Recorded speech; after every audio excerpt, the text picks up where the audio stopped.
Well, hey, welcome again. And we all know what Mark's New Year's resolution was. Working out, man. He's jacked, isn't he, man? Wow. It's impressive, Mark. We're in this series, Weak versus Wise. I'm glad you're with us. Welcome to those online, too. And we're going to be looking at how to gain some life advice in this new year so we can make the most of this new year.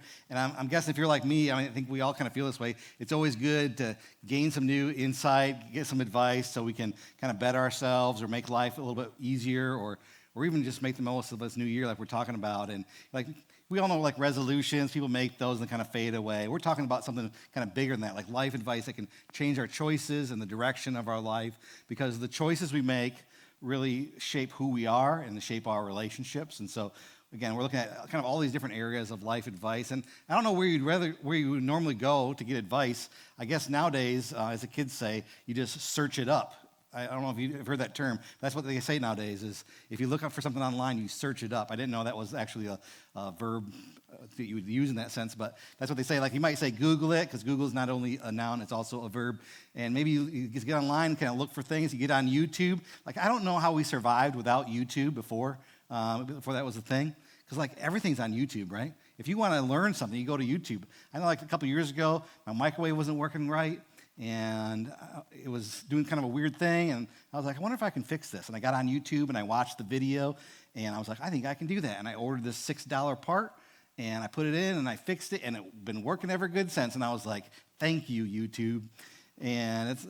But if I'm honest with you, there's been a few other times when I've watched a YouTube video about something to fix around the house, and I was like, I don't think I can do that.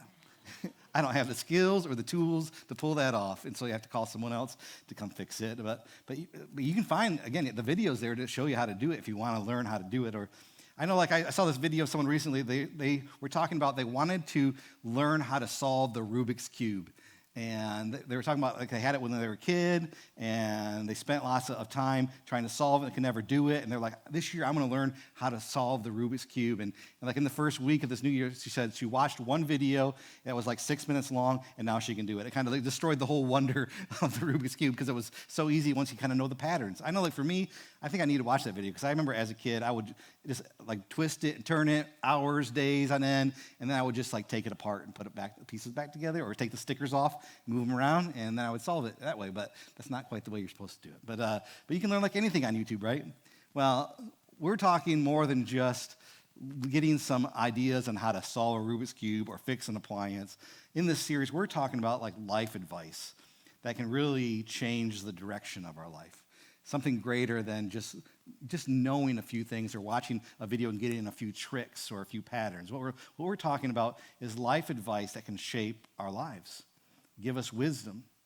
And maybe as we begin today, a good thing for us to do is just to maybe just pause a minute and just think about our life. Like, think about like the direction of this past year or the past couple years. Like the choices that you've made. Would you say that you made wise choices? Maybe think specifically about some of these areas, like your money, your finances. Did you make the wise choice, or are you in a situation where it's a struggle because of some choices that you made? Think about, if you're married, think about maybe about your relationship with your spouse, or maybe someone you're dating, or maybe you're single and you're thinking about getting married. Like, who are you actually looking for? Have you been making wise choices in that relationship or that pursuit of that relationship? Maybe think about your family or how you parent your kids.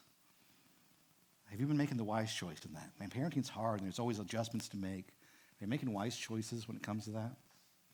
Or maybe even some of the relationships you have. Or I just know, like today, in this day and age, there's this feeling of isolation, and we just feel maybe all in it by ourselves, like the friendships that you have, the people that are in your life.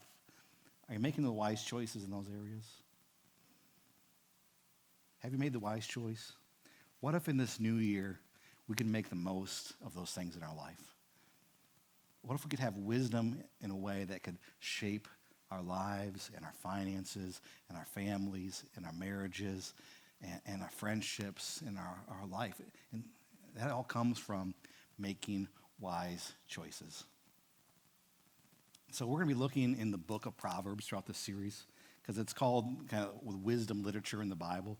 And it's going to give us some insight, because the reality is, as you were thinking about some of those areas, maybe you've made some bad decisions that have left you in a bad spot. Or maybe you were tied up in a relationship where you got hurt or where there's struggle. And that was a choice you made to be in that, and you had made the choice to get out of that. Or maybe you've made some choices in your own relationships where it's caused them to fall away because you were the one that burned them. Well, the good news is that we can start fresh in this new year, and we can make wise choices. It might not get rid of all the consequences of our past, but it can set us on a track to make the most of this new year and what's ahead for our lives. That all comes from wisdom. See, the book of Proverbs has a lot of great insight for us. It's kind of known as this wisdom literature, and it has these different sayings in there, and a lot of times they're like two-phrase poetry type sayings. It'll be like, here's something you should do, and here's an opposing perspective of it that backs it up. It's kind of like poetry like that. But it's more than like what you get like on a fortune cookie. This is not like ancient Chinese secrets in the fortune cookie. It's not the winning lottery numbers on the back of the fortune cookie thing. It's more than that. It's really these ideas that can give us guidance for how to live our lives, these ways to make decisions in our life, to make wise choices. And it's more than just like morals and ethics as well. The book of Proverbs is really a collection of wisdom that's been passed down from generations. It's like a collective of many people's ideas of wisdom, of how they experienced walking with God and how they experienced his goodness as they did that. And that's really what I'm hoping for you in this new year, that you can walk in such a way, you can make choices in such a way where you experience God's goodness in your life. And so these Proverbs is what it's all about. Now, I like how Tim Mackey, he's from the Bible Project, he says it this way: Proverbs aren't the same as kind of the rest of the Bible. It's not like thou shalt not murder or something like that. It's not like that. Again, that's a good thing not to do. But Proverbs they're not commands like that. Proverbs are probabilities. A little bit different. They aren't like the promises of God, but they're probabilities of if you walk in these ways, these things will probably happen. There's always exceptions to the rules and stuff like that, but these are just good things that can guide our direction. They are things that can guide our decisions so that we can make the wise choices and experience his goodness. So we're going to be looking in the book of Proverbs, but one thing before we jump in this morning, I just want to encourage you, we always encourage you to do this, like to follow us in the YouVersion Bible app. We have a link right on the homepage of our website, and we're featuring a Bible reading plan through the book of Proverbs. And I would like you to consider making a commitment to read through the book of Proverbs this month. And we have the Bible reading plan that can guide you through that and give you extra insight. And because what we want this to do is we want this to be more than just you show up to church on a Sunday and you hear something good. Like some of these Proverbs would be like, oh, that's a nice saying. And we walk away and we kind of forget it. Or we don't really do anything with it. All that means is that we had some knowledge, but we haven't really let wisdom set in our life. I want to just challenge you and encourage you to read through the Proverbs this month and let these things settle into our life to guide us and direct our steps. And so if you haven't yet, again, you can go to right on our homepage. There's a thing to follow us in the Bible app. We have a featured reading plan for the book of Proverbs. We're going to email it out tomorrow. We already emailed it out. Some of you have jumped in. And so I just want to really challenge you, encourage you to do that, to let this wisdom settle in to our lives. And so let's just begin this morning as we look in the book of Proverbs, Proverbs chapter 1. It begins with this: the proverb of Solomon, son of David, king of Israel. Now, right there, this is written, Solomon wrote this. We see Solomon was the king of Israel. His father David was the king before him. And he's writing this collective Proverbs. And what we'll see is over the next chapters, he talks about my sons. He'll say that numerous times. And what he was doing is he was taking all this wisdom that he had and he was trying to pass it on to his kids. And one of the things we know about Solomon is that he was known as the wisest person on earth. He prayed to God, and God granted him wisdom and passed on wisdom to him. And people would pursue his wisdom from all over the world. The Bible talks about that. There's historical documents along with that. People would come to him to look for wisdom because he would have such great insight because God had granted him this gift of wisdom. So this is like us sitting down at the feet of Solomon, the wisest person ever to live, looking to him for insight. So here's what he says. Again, Proverbs of Solomon, son of David, king of Israel, for gaining wisdom and instruction, for understanding words of insight, for receiving instruction and prudent behavior, for doing what is right and just and fair, for giving prudence to those who are simple, knowledge and discernment to the young. Let the wise listen and add to their learning, and let the discerning get guidance for understanding of the proverbs and the parables, the sayings and the riddles of the wise. So here again, he's in, here is all this wisdom I want to pass on to you. And it's going to give you instructions. It's going to give you understanding. It's going to give you insight. It's going to guide your behavior, it says, for doing what's right and just and fair. It's going to make wise the simple. It'll give you discernment on what to do in your life. So if we learn and listen, and it said it will give us guidance and understanding. And that sounds good to me. And so how does it all begin? The next verse says it. It says, the fear of the Lord is the beginning of knowledge, but fools despise wisdom and instruction. So this is like one of the first actual little sayings, like a proverb. What you see here is there's two phrases, two segments of this. It says the fear of the Lord is the beginning of knowledge. And then the second thing is kind of an opposing view, but backs up the first statement. But fools despise wisdom and instruction. We don't want to be foolish. And what it says here is that fools would despise wisdom and instruction. Like fools won't listen to other people who are wise. But it says the fear of the Lord is the beginning of knowledge. And some people might say, that's weak. Like Muscle Man Mark. That's weak. Some people would say, I know what's best for me. I don't need to listen to God. I'm going to do whatever is good for me. I know what's best for me, and that's what I'm going to do. Like listening to God, following after him, that's for the weak. Like, why would you need him? Some people would even say following God is a crutch. And to that I would say, you're exactly right. Following God is a crutch. I know I need God in my life because I'm not strong enough. I don't always make good decisions. What I think is best for me isn't always the best thing. Following God is a crutch. And most importantly, when we think about this, like we cannot earn our way to heaven. I can't be good enough to get to heaven. I need God in my life for his salvation, for the hope that he has to offer. Following God is a crutch because we aren't as smart as we think we are. We aren't as strong as we think we are. We need him and his wisdom and his insight and his salvation and the hope and the life that only he can give. And it says we can gain that. It all begins with the fear of the Lord. See, this is wisdom. This is wise. The fear of the Lord is the beginning of wisdom. Now, when it says fear of the Lord, we've talked about this before here. And it's not like Halloween type fear, like horror movie, I'm scared. It's not like that. It's saying, God, I need you. God, I'm in awe and reverence of you. God, you are greater than me. I need your wisdom. I need you. I need your salvation. It's humbling ourselves and saying, God, you're greater than me. So it's this healthy fear. It's a awe and the reverence towards him. It's saying, I'm going to look to you and not just do what I think is best, but I'm going to trust in your ways. Like, think of it this way. If God is the creator of life, the designer of us as humans, like, wouldn't he know best how we should live? So shouldn't we look to him for wisdom? I think, like there's this times when life goes well, it's easy to kind of fade away, or it's easy to say, why do I need God? I can do what's best for me. But I think we all hit points where we realize we're not as smart or as strong as we think we are. I know, like for me, I did a funeral yesterday for a guy who was gone to our church for many years. Jerry, he was a friend of mine, and he had leukemia and cancer. It just ruined his body, and his organs basically shut down, and when he lost his life.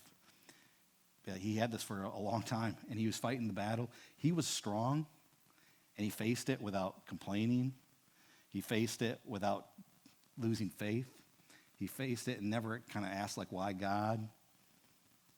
He faced it all, and it wasn't because he was strong. His strength was found in the hope that he had from God. His strength was found in his understanding that this life is not the end, that there's something more beyond this. I know for me, like I've talked about this, I had cancer this past year, and as I walk through that too, man, it's one of those moments in life where it's like, I can't do it by myself. This is hard. I know like for me, having the perspective of that God can give helped me walk through that. I'm guessing that some of you have faced similar things in life, And maybe you've had to walk through that alone, but you don't have to. You don't have to. Wisdom is saying, God, I need you. I'm going to fear you in a sense of I'm going to look to you in awe and reverence and say, God, I need you in my life. I need your wisdom. I need your guidance. I need your strength. I need your hope. We see that it continues in Proverbs. Here's what it says. Proverbs chapter 2, the next chapter, it says, my son, again, he's writing this to his son. If you accept my words and store up my commands within you, turning your ear to wisdom and applying your heart to understanding, indeed, I will call out for insight and cry aloud for understanding. If you look for it as if it's for silver, search for it as for hidden treasure, then you will understand the fear of the Lord and find the knowledge of God. For the Lord gives wisdom, and from his mouth comes knowledge and understanding. He holds success in store for the upright. He is a shield for those whose walk is blameless. For he guards the course of the just and protects the ways of his faithful ones. Then you will understand what is right and just and fair, every good path. For wisdom will enter your heart, and knowledge will be pleasant to your soul, and discernment will protect you, and understanding will guard your heart. Again, we see the importance of this and what this means for our life here. It's talking about this wisdom. If we gain it, it gives us this understanding, this insight. But it says we should pursue it. We should pursue it like it's hidden treasure. This is not, again, just saying, oh, I just hopped on YouTube, I learned something real quick, I have this knowledge now. No, this is like saying, this is like hidden treasure. Like we need to pursue it. We need to look for this wisdom. And when we get it, we should hold it like it's treasure. And he says, why is it that way? Because look what it says here. This is amazing to me. It says, if we do that, we'll understand the fear of the Lord. Like we'll gain this awe and reverence towards God and find the knowledge of God. You can have the knowledge of God. Like what more insight could we want in life? Like maybe you want to be as smart as Einstein. Great, but he's not the creator of it all. Like you can have the knowledge of God. You can sit under a lot of different professors or watch different TED Talks or learn all these different things in life. That's all good, but it's nothing compared to the knowledge of God that he wants to share with you. The creator and designer of life can give you the insight and his knowledge on how to live this life. And why is it so great? Because it says right here, God holds our success in his hands. He's a shield for us. He guards us. He protects our ways. He guides us on every good path. Like if we want to make the most of this new year, of what's ahead for our lives, we can gain the knowledge of God to guide us towards every good path. And what more could we ask for?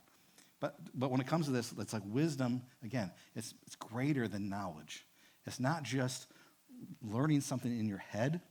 If you notice those last verses, it said, then wisdom will enter your heart and be pleasant to your soul. See, wisdom has to be something that settles into our life.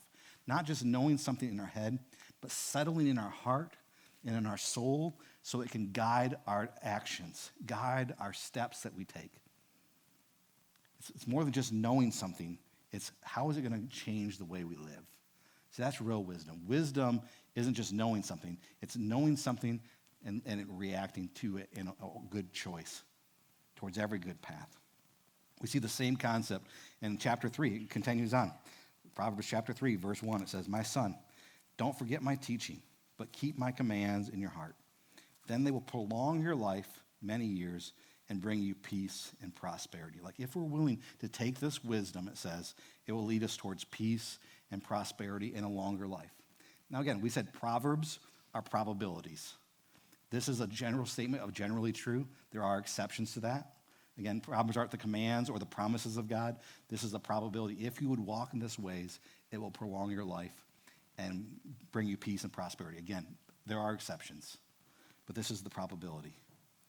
If we're willing to do that, let those commands settle in our heart. Then it says, let love and faithfulness never leave you. Bind them around your necks. Write them on the tablet of your heart. Then you'll win favor and a good name in the sight of God and man. See, this is the great thing about wisdom. If we take in God's wisdom, if we pursue him, the fear of the Lord, that it's the beginning of that, it says we will win favor with God and others. See, when we make wise choices in our life, it not only leads us towards a good path, but it affects our life and it shapes our life, but it also shapes our relationship with God and our relationships with others. It brings benefits to our friendships, our marriages, our families, and all of our other relationships. We can win favor with God and others. The effects don't just happen to me, but it affects my other relationships. See, some people would say it's weak. It's like they would say, following God is for the weak. I'm going to do whatever I think is right. I'm going to do what's good for me. Well, that's only good for you. See, the wisdom of God says not only is this good for you, but it will affect your relationship with God and other people, making the most of your life. Something greater with wisdom. So how do we gain that wisdom? Again, let's look at the next verses 5 and 6. It says this: trust in the Lord with all of your heart and lean not on your own understanding. In all your ways submit to him, and he will make your paths straight. Don't be wise in your own eyes. Fear the Lord. Shun evil. This will bring health to your body and nourishment to your bones. What's the beginning of wisdom? It's fearing the Lord. It says, don't lean on your own understanding. Don't be wise in your own eyes. Again, we hear people say things, especially like this time of year with New Year's resolutions, or starting off the new year, new you. Just do whatever makes you happy. Just follow your heart. We say things like that, and they sound like good and fluffy and nice, but that's not what this says here. This says the opposite. And if we're honest, if we just follow our hearts, I know, like for me, my heart isn't always in the right spot. If I just do whatever makes me feel good or whatever I'm feeling in the moment, my feelings are not always accurate. And oftentimes, if I go by my feelings and my hearts, it's really only focused on me. And I'm missing out on the knowledge of God and what's good, not just for me, but my relationships and other people, because that's where life is fulfilling. So we say things like follow your heart, or do whatever makes you feel good, or just do what's good for you. And we often say that because we've been burned by other people and their bad choices, or we've been burned by our own bad choices. And we often say those things, just do what's good for you, because we've made bad choices, or we've been involved with people who have made bad choices. But this is saying something so much greater. Don't lean on your own understanding. Don't just be wise just in your own eyes, because there's greater wisdom to be out there. And it says if we're willing to trust in God with all of our heart, that he'll make our paths straight, that he'll bring nourishment to our life, greater aspects of life. And it all begins with making wise choices. This new year, that's the challenge this new year. Will you make the wise choice? With your money, with your marriage, with your relationships, with the direction of your life, with your family and the way you parent, with the people you associate with? Will you make wise choices? If we want to make the wise choice, we have to have wisdom, and that comes from God. Instead of following your heart, there's a better way. Look at chapter 4 of Proverbs. It says this: above all else, guard your heart. It says, guard your heart. Now, this is saying, again, we read a few verses earlier. It says, let God's wisdom settle in our hearts. And then once we have his wisdom in our hearts, it says, we got to guard our hearts. We have to protect our hearts. We have to think about what we're doing. It says, we need to guard our hearts because everything flows from it. All the decisions we make, all the choices that we have, everything flows from our hearts. So we have to let God's wisdom settle in our hearts and then guard our hearts. We do that by, it says, let your eyes look straight ahead, fixing your gaze directly before you. It's like saying, like it says in Hebrews, to have our eyes fixed on Jesus, the author and perfecter of our faith. Like he's the one who wrote out what life is supposed to be about, so we fix our eyes on him. And it says, be careful, give careful thought to the paths for your feet, and be steadfast in all your ways. Don't turn to the left or right. Keep your feet from evil. Give careful thought to the paths. If we're going to make wise choices, it's not just follow your heart. Just do whatever you're feeling in the moment. That's not what it says here at all. It says, give careful thought to the decisions that you make, to the choices that you make. Let God's wisdom settle in your heart. Guard that wisdom. Keep focused on him. And then give careful thought to what you do with your money. Give careful thought of what you do in your relationships. Give careful thought of where you allow yourself to associate with others. Give careful thought to the direction of your life and the choices you make. Because if we don't, then we end up in those spots where we're burned, where we're hurt, where we suffer the consequences of our own bad decisions or the bad decisions of people we associate with. Instead, if we're willing to be careful about those decisions, we can have a God who holds your success in your hand, a God who can be your guard, a God who can be your protector, a God who can give you discernment and direction and guide you towards every good path and make those paths straight for your success, to bring you peace and prosperity. That's what I want in this new year. What about you? I want to make good choices. I don't always know what's best for me, so what's my choice here? The wise choice is to say, God, I need you. I need your wisdom. Will you guide and direct my life? What about you? Will you make the wise choice this year? Over the next few weeks in this series, we're going to be looking at some of those areas we began to talk about. Specifically next week, we're talking about our finances. It's going to be a lot of practical ideas that we see in the book of Proverbs about ways to manage our money that can lead us towards peace and prosperity, about how we can have God's wisdom with our finances. And over the next weeks, we'll look at some of those other areas we began to talk about with our marriages, with our friendships, in our life, the direction of where we're going, with our families and how to parent. So it's going to be a great series ahead. But will you maybe commit to gain this wisdom? Will you search for it like hidden treasure? That means more than just showing up and listening to a few Proverbs here on Sunday morning. Maybe it's committing to read the book of Proverbs like we talked about earlier. To say, I'm going to make this a part of my life. I'm going to search after this wisdom like hidden treasure and let it settle in my heart. Will you do that? Right on our website, you can find that link. We're going to email it out tomorrow. Again, let's read through Proverbs, gain this insight so we can make wise choices. Because those choices shape our lives, our relationship. And if we make wise choices, it can not only lead us towards success, but it can also bring us favor with God and others. Will you make the wise choice? I'm going to ask you just to close your eyes with me right now. Just in response to this morning, maybe just pause. Maybe your response is, God, I need your wisdom. I need you. Maybe your response is, God, I've been hurt. I've been burned. I don't want this to happen again. Maybe it's, God, I've been suffering these consequences. I need you to help me in this. I need your strength, your wisdom. Whatever's on your heart, just take a moment and respond quietly.